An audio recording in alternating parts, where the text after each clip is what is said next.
شکر دی شکر چې کاروان لرما څنګه خستا کول زولان لرما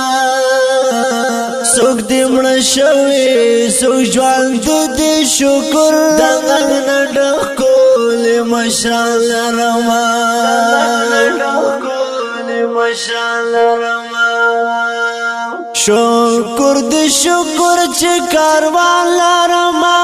څنګه خستا کول زولان لرما